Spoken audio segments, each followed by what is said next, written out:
Hey guys, কেমন আছো? আশা করি ভালো আছো। আবারও নিয়ে চলে এলাম নতুন একটা ভিডিও। ভালো লাগলে লাইক কমেন্ট করবেন, সব বন্ধুদের কাছে অতি অবশ্যই শেয়ার করে দেবেন। যাই হোক, দেখতেই পাচ্ছ আমি এখানে পাঙ্গাস মাছ নিয়ে এসেছি। আর পাঙ্গাস মাছগুলো বেশ বড় বড় পিস করা আছে, দেখতেই পাচ্ছ। অবশ্য আমি বাজার থেকে কেটে নিয়ে এসেছি, অনেক বড় মাছ এটা। এই মাছটা হচ্ছে ওয়েট নাই করে 6-7 কেজি মাছ, তারও বেশি হবে। এত বড় মাছ এটা, বহুত বড় মাছ। এবার যাই হোক, এই মাছগুলো খেতেও খুবই স্বাদ হয়, মাংসের মতো করে রান্না করলে আরও বেশি ভালো লাগে। আর এই মাছগুলো হাড়ের পক্ষে খুবই উপকারী মাছ। আর মানে যাদের শরীর খারাপ হয় অনেক সময়, তাদের এই মাছগুলো খাওয়ালে পরে তাদের শরীর অনেক সময় সুস্থ হয়ে যায়। আর মাছগুলো ভীষণ উপকারী হাড়ের জন্য। আর সবসময় ডাক্তারে অনেক সময় বলে যে এই হাড়ের যাদের সমস্যা হচ্ছে তাদের জন্য এই মাছগুলো খাওয়া ভীষণ উপকারী হয়। যাই হোক, আমাদের এমনি এই মাছগুলো বেশি পছন্দ হয়, বাড়িতে কেনা হয়। এর জন্য আমাদের এই মাছগুলো প্রায় সময় পেলে পরে কিনে নিয়ে আসি।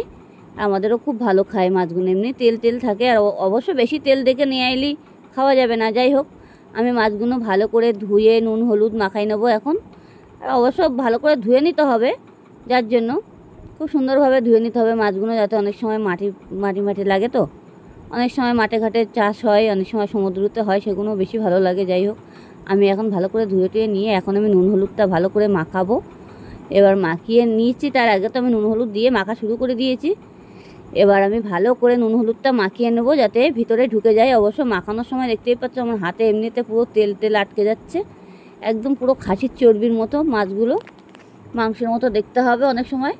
এবার আমি এই মাছটাকে ভালো করে এখন রেখে দেবো কিছুক্ষণের জন্য। তার আগে আমি সবজিগুলো কেটে নিয়েছি। এবার কী কী সবজি কেটেছি সেটাও আপনাদেরকে দেখাচ্ছি। এটা হচ্ছে বেগুন আছে আর আলু আছে। এখন তো অবশ্য বেগুনের প্রচুর দাম না, আমি অবশ্য বেশি বড় বড় বেগুন নিয়ে আসিনি, মানে খুব মিডিয়াম সাইজের বেগুন নিয়ে আসি, বেশি ছোটো না আবার বেশি বড়ও না। এই যে দেখতেই পাচ্ছ বেগুনগুলো কেটে নিয়েছি। দুখানা বেগুন নিয়ে এসেছি, তাও হচ্ছে তোমার দুখানা বেগুনের দাম নিয়েছে তোমার 15 টাকা। ছোটো ছোটো, বেশি বড় না।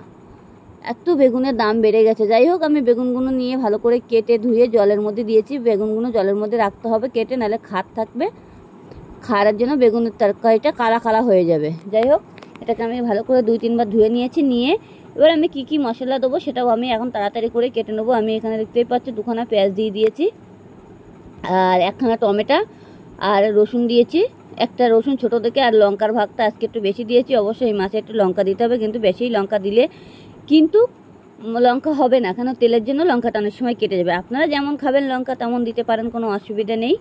যাই হোক, আমি এই মশলাটা দেবো আর কি মাছের জন্য। বেশি কিছু মশলা বাটা ঘোটা করে নিই। এবার আমি যে মাছটাকে মেখে রেখেছিলাম সেই মাছটা এই যে এবার আমি তাড়াতাড়ি করে কড়াই বসিয়ে দিয়ে দিয়েছি।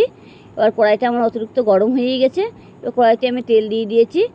দিয়ে এবার আমি কড়াইটা দেখে নেবো, হাত দিয়ে তো ধোঁয়া উড়ে যাচ্ছে অবশ্য ওপরে হাতের। তার আগে আমি মাছগুলো ছেড়ে দিলাম, দিয়ে মাছগুলো অবশ্য আমি ভালো করে ভেজে নেব। খুব সুন্দরভাবে মাছগুলো ভাজতে হবে। অবশ্য মাছগুলো ভাজার সময় একটু সাইডে দূরে বসতে হবে, নাইলে অনেক সময় মাছগুলো ফোটে। তো আবার সব মাছটা বেশি ফোটে না, সেই কারণে। যাই হোক, আমি মাছগুলো এখন ভালো করে ভেজে নেব। অবশ্য আমি কিছুক্ষণের জন্য একটু ঢেকে দেবো, মাছগুলো না দিলে অনেক সময় ফুটে গায়ে লাগতে পারে, বলা যায় না। তখন ফুসকা ফুসকা পড়ে যাবে গায়ে। এমনি গরমের সময় একটু কিছু সেকা সেকা লাগলেই পড়ে যাবে। এবার আমি মাছটা ভালো করে উল্টে দেবো। দেখতেই পাচ্ছ মাছটাকে আমি ভালো করে উল্টে দিচ্ছি। এবার কড়াইয়ের গায়ে কোনো লাগি কোনো ছিন নেই। খুন্তির আগা দিলেই মাছগুলো এমনি আগে আগে উঠে যাচ্ছে। অবশ্য কড়াইটা ভালো করে গরম করে নিলে পরে কোনো মাছই লাগে না তরকারিতে এই কড়াই থেকে। যাই হোক, এটাকে আমি ভালো করে উল্টে দিয়ে দিয়েছি, দেখতেই পাচ্ছ। অবশ্য তেলটা একটু বেশি দিয়েছিলাম, আরও তেলটা বেশি ছেড়ে দিয়েছে। এবার এই পিঠটা পুরো ভাজা হয়ে যাচ্ছে। এবার আমি মাছটাকে ভালোভাবে তুলে নিতে হবে। এই পিঠটা ভাজা হয়ে গেলে নিয়ে আমার যে বাকি মাছটা ছিল সেটাও আমি আবারও পরে ভেজে নেব। যাই হোক, মাছগুলো একটু ফোটে, আর তারপরে কী বলতো, একটু ধারে কাছে যাওয়াটা না যাওয়াই উচিত। মাছটা যখন দিয়ে তখন একটু সাইড করে বসে থাকা দরকার। অবশ্য মাছটা ঢেকে দিলে পরে কী হবে জানো তো, কড়াটা ধোঁয়া ধোঁয়া হয়ে যায়, মাছটা তাড়াতাড়ি পুড়ে পুড়ে ওঠে। এর জন্য সমস্যা হয়ে যায় আরও বেশি। অবশ্য খোলা কড়ায় রান্না করতে আরও বেশি ভালো লাগে মাছগুলো, কিন্তু একটু ঢেকে দিলে বেশিক্ষণ রাখা যায় না, পুড়ে পুড়ে যায়। যাই হোক, আমার মাছটা পুরো ভাজা হয়ে গেছে। এবার মাছটাকে আমি উঠিয়ে নেব। মাছটাকে উঠিয়ে নিয়ে আমার যে বাকি মাছটা ছিল সেই মাছটাও আমি আবার কড়ার মধ্যে দিয়ে পুরোটাই ভেজে নিলাম। নিয়ে সেটাও আমি উঠিয়ে নেব। নিয়ে আমার কড়াইতে যে তেলটা আছে সেই দেখতেই পাচ্ছ মাছ ভাজার তেলে আমি এখন এই তেল দিয়ে সবজি রান্না করব। জিরে ফোড়ন দিয়ে দিয়েছি কড়ার ভিতরে। দিয়ে এবার আমার যে বাকি যে মশলা আছে সেটা দেবো। আগে রসুনগুলো দিয়ে দিয়েছি, দিয়ে তারপর পেঁয়াজ আর মানে লঙ্কাটা দিয়ে দিয়েছি। দিয়ে এটাকে আমি ভালো করে কিছুক্ষণ ভেজে নেব। পেঁয়াজে অনেক সময় জল ভাব থাকে তো, যার জন্য টমেটোটা এখন দিচ্ছি না, টমেটোটা একটু পরে দিচ্ছি যাতে আমি পেঁয়াজটাকে একটু ভেজে নিই। সেই কারণে পেঁয়াজটাকে একটু হালকা লাল লাল ভেজে নেবো, জল ভাবটা কেটে যাবে তেলের মধ্যে দিলে পরে, এর জন্য। নাহলে কী হবে বলো তো, টমেটোর মধ্যে দিলে ঘ্যাট ঘ্যাট হয়ে যাবে, তখন একটু কাঁচা গন্ধ ভাবটা থেকে যাবে। যাই হোক, আমার এটা ভাজা হয়ে গেছে, দেখতেই পাচ্ছ একটু লালচে লালচে ভাব হয়ে গেছে। এবার তার আগে আমি লবণ, হলুদ আর জিরের গুঁড়ো দিয়ে দিয়েছি। দিয়ে এটাকে আমি ভালো করে নাড়াচাড়া দেবো। এবার আমি নাড়াচাড়া দিয়ে এবার বাকি যে আমার টমেটোটা ছিল সেটাও আমি এবার এর ভিতরে দিয়ে দেবো। টমেটোটা আমি নিয়ে এসেছি, টমেটোটা কড়ার মধ্যে দিয়ে দেবো। তো এই টমেটোটা দিয়ে দিয়েছি। দিয়ে এবারকে আমি ভালো করে নেড়ে চেড়ে সুন্দরভাবে নাড়াচাড়া দিতে হবে, যাতে একদম পুরো মানে ভাজাটা পুরো ভাজা ভাজা হয়ে যাবে, পুরো ছাড়া ছাড়া হয়ে যাবে, আর দেখতেও ভালো লাগবে, খেতেও স্বাদ হবে। সবসময়ের জন্য তেলের উপরে মশলা দেওয়াটা বেশি বেটার। যাই হোক, আমার এটা এখানে দিয়েছি একটু মরিচের গুঁড়ো, এই যে দেখতেই পাচ্ছ মরিচ গুঁড়ো দিয়েছি। দিয়ে এটাকে আমি ভালো করে আবারও নেড়ে দেবো, একদম পুরো ভেজে নেবো লাল লাল করে, যাতে কোনো গন্ধ না থাকে। অবশ্য গন্ধ থাকলে পরে না তরকারিটা খাওয়া যায় না, গন্ধ কাঁচা কাঁচা গন্ধ লাগে অনেক সময়, সেই কারণে। যাই হোক, এটাকে আমার পুরো ভাজা ভাজা হয়েও গেছে। টমেটোগুলো একদম পুরো ঘ্যাট বানিয়ে দিতে হবে এর মধ্যে, পুরো কোনো টমেটো গোটাই থাকবে না এর মধ্যে। তো সবজিটা যেটি হোক আমি এবার দেব। আমার মশলাটা পুরোপুরি ভাজা হয়ে গেছে, আর মশলা যেটুকু দুবার আমার তেলের ভিতরেই দিয়ে দিয়েছি, আর আমার কিছু দেওয়ার মতন নেই। আর সবসময় আপনারা চেষ্টা করবেন তেলের ভিতরে মশলা দেওয়ার, দিলে পরে তরকারিটা বেশি স্বাদ হয়, খেতেও খুবই ভালো লাগে। যাই হোক, আমার যে সবজিটা কাটা ছিল সেটা আমি দিয়ে দিলাম। দিয়ে এটাকে আমি ভালো করে এখন নাড়াচাড়া দেবো, সবজিটা পুরো লাল লাল করে ভেজে নেবো এই মশলার মধ্যে দিয়ে। এক ফোঁটাও এখন জল দেবো না, এটি হোক, না হলে বেগুনগুলো তুবড়ে যাবে, মানে একদম কাঁচা কাঁচা ভাব থেকে যাবে, সিদ্ধ হবে না আর কি।